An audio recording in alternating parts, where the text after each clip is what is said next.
So who is stopping black people from having a job? Good question, Jesse Lee Peterson. Let's ask Jesse Lee Peterson. Yeah. I personally know black men and women right today who are in business, and they're hesitant to hire black people. And they would tell black people, oh, we found somebody, or we're still looking for that. And the reason that's not racist, but it's the same thing, right?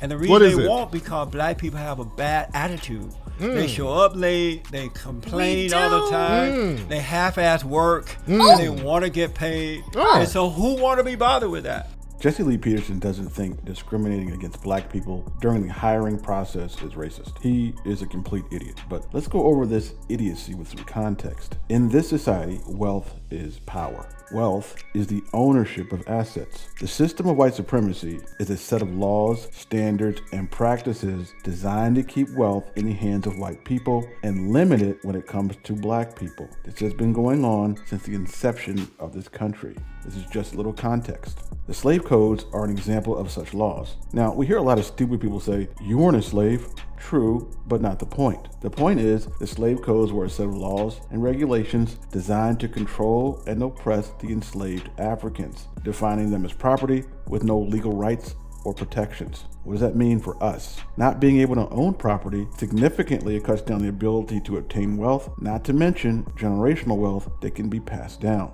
This happened for decades. Black people not having the ability or the legal right to gain wealth. Another set of laws were the Jim Crow laws, which Jesse Lee Peterson talks about all the time, which were a set of racially discriminatory state and local laws that enforced segregation. Jim Crow was said to be separate but equal, but logically, how can it be separate but equal if one side has the majority of the wealth and the other side spent decades in a system that wouldn't allow wealth? The answer is, it can't be. It was just another way to limit the access to that wealth by segregating the wealth from the black people.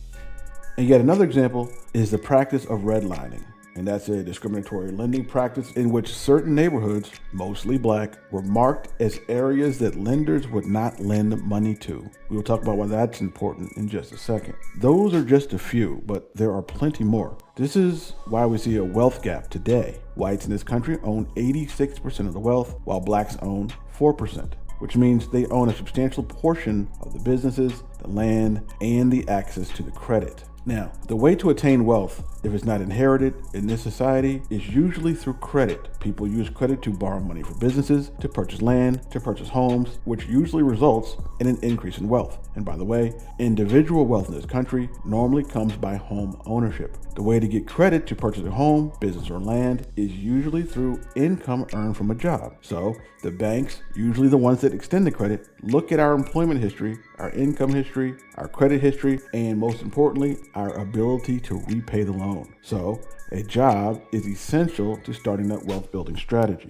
Jesse Lee Peterson admits that the people he knows are hesitant to hire blacks, and yet somehow that's not racism.